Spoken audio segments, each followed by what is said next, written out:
Hi everyone, this is Dr. Catherine Kelly, and I am bringing you another message for basically Wednesday and Soul Wisdom Wednesday. I wanted to talk to you a little bit about the permission to give yourself joy and to experience joy.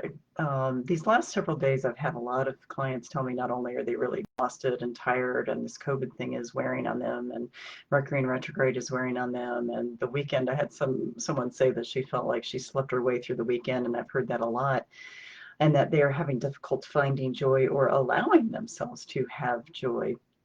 Now, I want to remind you that the soul's most natural state is joy. And so part of this is when we don't give ourselves permission to feel joy or create joy, we are actually misaligning ourselves to some extent. And, it's super easy. And this is the other conversation I've had with a lot of folks. It's super easy for us to let joy happen for us, but when we have to work and create joy, in other words, we have to go a little bit beyond ourselves. We have to give ourselves permission to find joy and seek joy and do things that are joyful. We can feel guilty. We can feel like we don't deserve it. We can feel like, oh gosh, there's so much going on in the world. We shouldn't be experiencing this. And yet, without joy, our souls cannot thrive. And so, if you remember some of the tips I gave you way back in the beginning of COVID, one of them was to allow yourself joy, allow yourself to have some fun, allow yourself to to have creativity or to create some experiences that were joyful. And, because at the core of our soul, at the core of our experience is that need for contentment, that need for joy, that need to nourish ourselves with things that are joyful and fun. And I've really had several conversations with people lately that these last several days that they're feeling guilty to enjoy things. They're feeling like joy is not something that they should give themselves, especially in the middle of the pandemic, especially when so many people are struggling and suffering. And I agree that it is there's a lot to take in as far as the challenges that are going on in the world. But we also have to realize that we have to thrive, we have to survive, we have to do enough to keep our tank full in order to withstand the challenges and the drains that are on us. And without joy, which again is the most natural state of our souls, without that joy, we are going to that tank is going to empty out pretty darn quickly. I asked a client yesterday about joy, and this is a person that I have talked to several times about trying to create a joy list, trying to create some self-care that is joyful just for the sake of fun. And she literally told me that she doesn't have a clue what it would look like to be joyful or to have fun. And she doesn't know what any activities she could integrate into her life in order to create that sense of joy. And so I told her, okay, that's where we're starting off next week then, is I really think that we're going to have to really get down to the bottom of some activities for her and just basic things that can help bring joy to her life. This may sound impossible, but one of the books that I read years ago was by Viktor Frankl. And Viktor Frankl was basically someone who survived the Holocaust. He was in concentration camps. He observed some very heinous and awful things. And he went on to become a psychiatrist and write books and speak and really help people understand how to bring meaning to people's life. In fact, his book was called The Man's Search for Meaning. And one of the things that he talks about, and it sounds so contradictory to his experience, but one of the things he talked about was how he had to find joy in the simplest of things in order to survive. Now, if you can imagine the Holocaust and his experiences, they were pretty terrible experiences.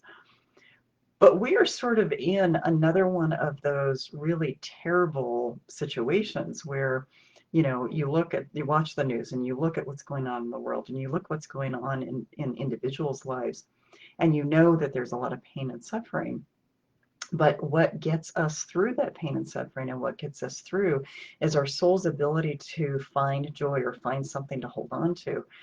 And, I've been talking to folks about this, that we have to work at fun. We have to work at joy. We have to work at self-care. But that really is the only thing that's going to keep us afloat right now.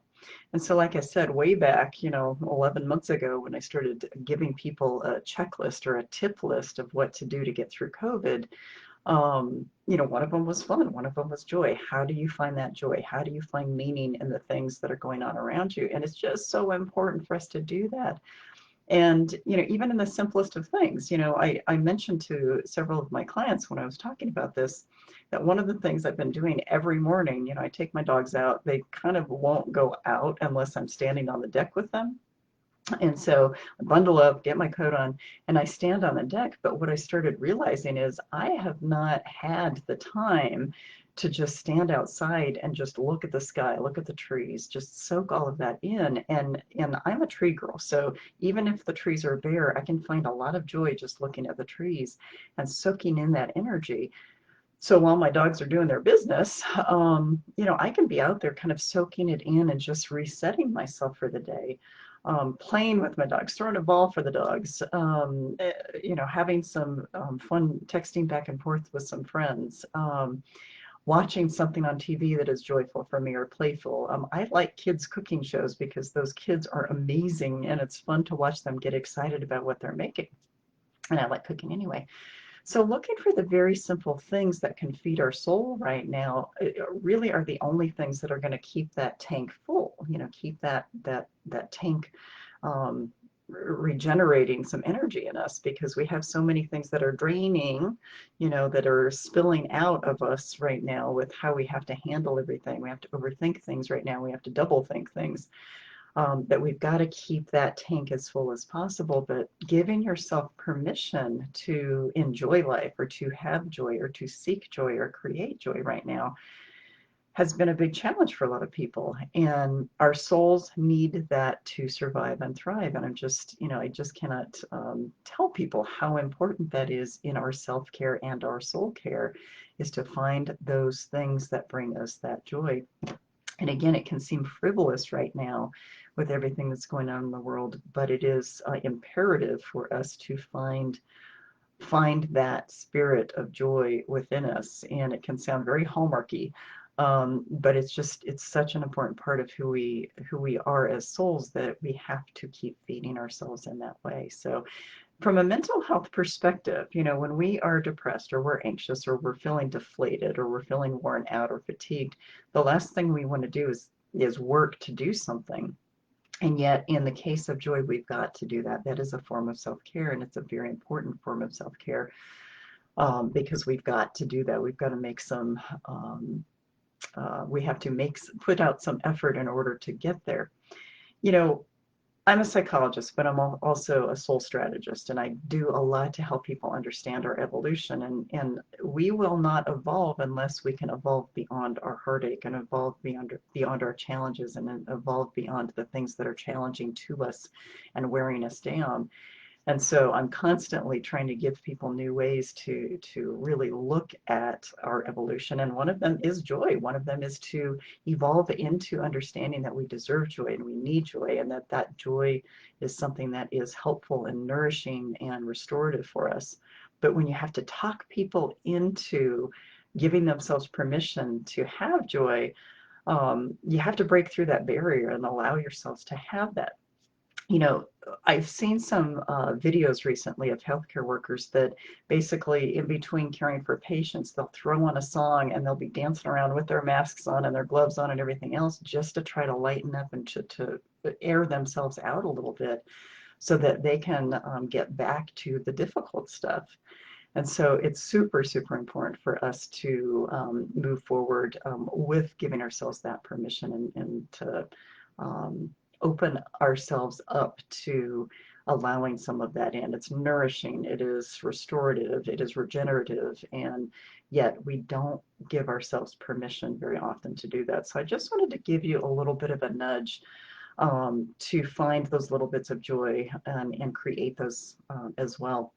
Now, something I posted last evening, and some of you might have seen that, is, there's this video of the pandas up in DC that were just playing in the snow and letting themselves slide backwards down these hills and, kind of trancing around and throwing snow up in the air. And I watched that video, I don't know how many times, because number one, I love animals. Number two, I've been to the National Zoo, so it's really fun to kind of remember what it looks like there. And number three is just to put myself in the energy of those animals. They're so simply can enjoy the snow, enjoy something that's so basic and so fundamental to their existence. And that vicarious joy that we get by watching someone else or something else enjoy themselves literally boosts our serotonin. It literally boosts those happy chemicals in our system. And so, like I said, I watched that I don't know how many times, and anytime someone sends it to me, I still watch it, because it does bring about a happy feeling, a lighter feeling. And so, I'm going to continue to post those kinds of things, even though in a very heavy time and a very heavy experience, we can feel a lot of that heaviness. We just need to keep ourselves buoyant and filled with something more positive. So I just want to nudge you to give yourselves permission to create joy and experience joy and find joy in the even the most simple things, and move yourself forward. Because when I have a theme, when I have people bringing up a constant theme in therapy sessions, it kind of means to me that the rest of the world is kind of challenged with these things too. So I just want to bring these messages to you as part of your soul's evolution, as part of giving yourself permission to move forward no matter what. So I hope you have a good night. Think about joy, find some fun things to do for yourselves, and I will continue to hopefully nudge you forward with your evolution and also give you some things to think about as you evolve into the soul that you are meant to be. So hope you have a wonderful evening. Take care and go find some joy. Bye-bye.